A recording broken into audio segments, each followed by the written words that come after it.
Hi, this is Greg Rakestraw. Thanks so much for joining us on the UIndy Experience. We're doing this once a month from the Donatos at Madison and Edgewood, just south of the University of Indianapolis campus. The men's soccer team has a solid 4-3-3 record, but that belies the competition they have played. Some of the best in Division II and easily the best Division II soccer conference in the country.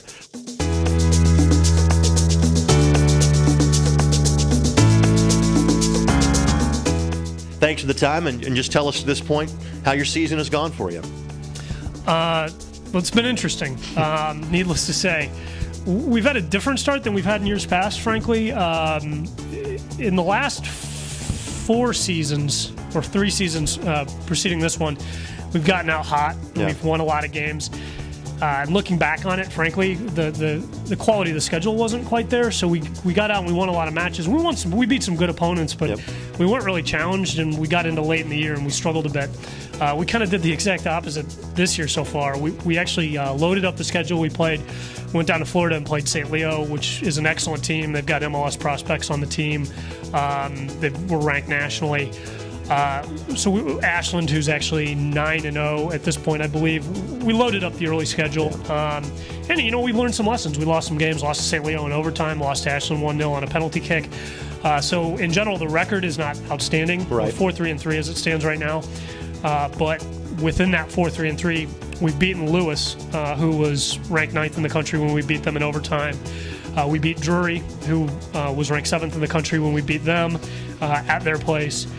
So we've had some good results. We've shown our capabilities. We beat Quincy, who the program, historically, the program had never beaten Quincy. Right. Because they were a Division I program. They were a Division I program. A lot of the GLVC teams were Division I, and then Quincy came back in, and after '95, obviously every time UIndy met Quincy, they didn't win. Right. So best result was last year in a 2-2 draw with them. We beat them. We crushed them. We beat them 5-1 this year.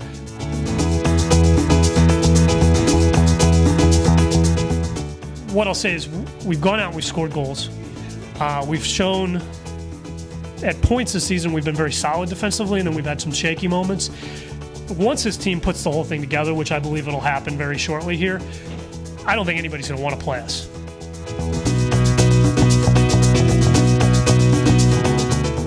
Tell us about some of the guys that are really playing well for you right now, Coach.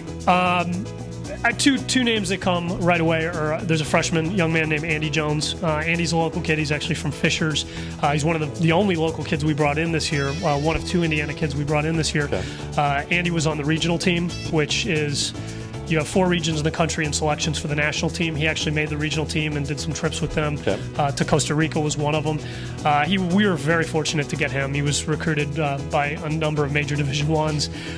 We were just lucky, frankly, and he's done well for us. He's gone out and given us some bite in the games we needed it. I believe he's got 5 goals right now, 3 assists or somewhere in that neighborhood. The other name offensively that comes to mind is Diego Lemus. Tell us about, again, if you played at Cecina, you didn't grow up playing very far from the University of Indianapolis. Tell us about why you decided to stay so close to home and play here at UIndy.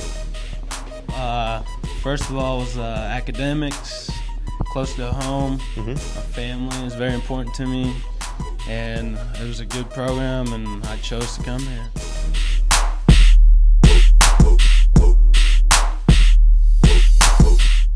If you're playing great competition, then this award has to mean a lot for you. You were the GLVC Player of the Week based on what you did against Lewis and Quincy in a pair of victories. What does that mean to you, Diego? It meant a lot to me. Getting that award, just motivated me, and it keeps motivating me and hopefully others on the team that, anyone's capable of doing it. Now we just have to apply it to every game. All right, final thing before we let you go. Again, staying close to home, are you happy with the decision, both from an academic standpoint and athletic standpoint, to attend the University of Indianapolis? More than happy. Happy to be here, and definitely recommend it to anyone out there.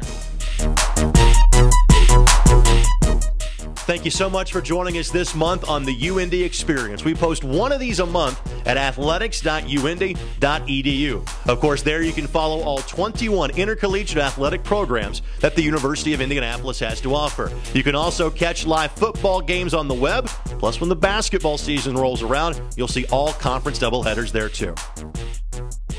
You can join us in person Monday nights at 7, first Monday of the month, again at the Donatos at Madison and Edgewood. And thanks to their great staff for having us out. Thanks so much for joining us here on the UIndy Experience.